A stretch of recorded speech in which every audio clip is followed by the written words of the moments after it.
Assalamualaikum warahmatullahi wabarakatuh. Sahabat seiman, bangsa Yahudi adalah biasa juga disebut atau dijuluki Bani Israel. Julukan Israel ini disematkan oleh Nabi Yakub alaihissalam yang artinya kekasih Allah.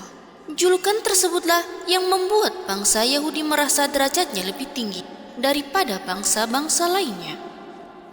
Kelakuan bangsa Bani Yahudi sering meremehkan, menghina, menyakiti bangsa lain, bahkan sudah ditulis di dalam Al-Quran. Hal ini membuat bangsa Yahudi kadang meremehkan bangsa lainnya.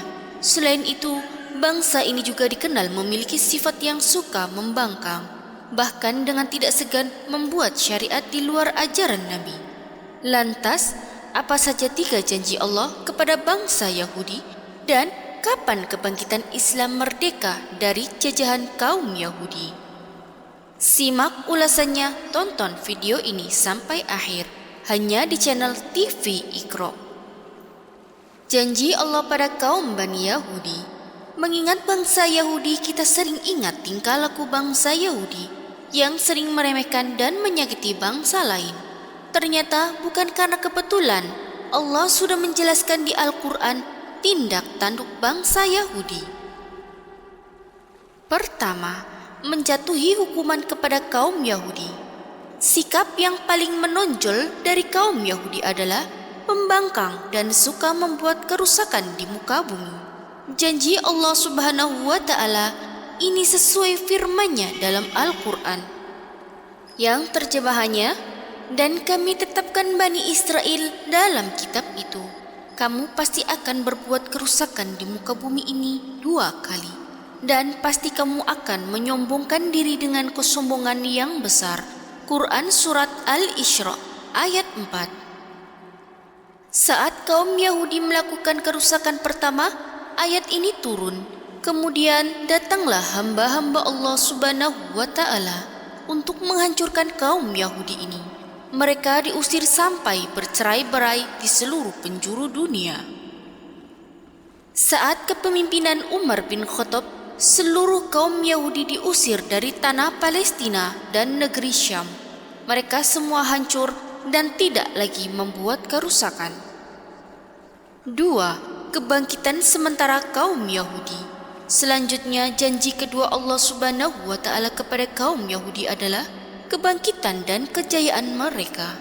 Setelah mengalami kehancuran dan bercerai-berai, Allah Azza wa Jalla menjanjikan hari kebangkitan serta kejayaan kembali bagi kaum Yahudi. Allah Subhanahu wa Ta'ala memberikan kesempatan kepada kaum Yahudi untuk mengalahkan orang-orang yang telah mengusir mereka dahulu. Bisa dilihat, kaum Yahudi yang menduduki kembali tanah Palestina dan Syam. Ini sesuai firman Allah Subhanahu wa Ta'ala dalam Al-Quran, yang terjemahannya, kemudian kami berikan kepadamu giliran untuk mengalahkan mereka kembali, dan kami membantumu dengan harta kekayaan dan anak-anak keturunan, dan kami jadikan kamu kelompok yang besar. Quran Surat Al-Isra ayat 6. Janji kedua Allah Subhanahu wa Ta'ala ini sudah terpenuhi. Buktinya, kemajuan ekonomi dan politik kaum Yahudi sangat luar biasa. Namun mereka kembali menyombongkan diri dan kembali membuat kerusakan di muka bumi. Nyarisnya lagi seluruh kekuatan militer negara barat mendukung Yahudi.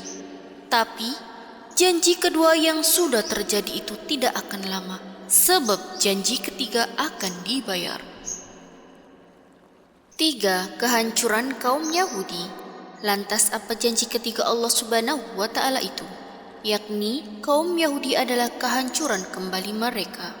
Allah Subhanahu wa Ta'ala berfirman yang terjemahannya, jika kamu berbuat baik bagi dirimu sendiri, dan jika kamu berbuat jahat maka kejahatan itu bagi dirimu sendiri.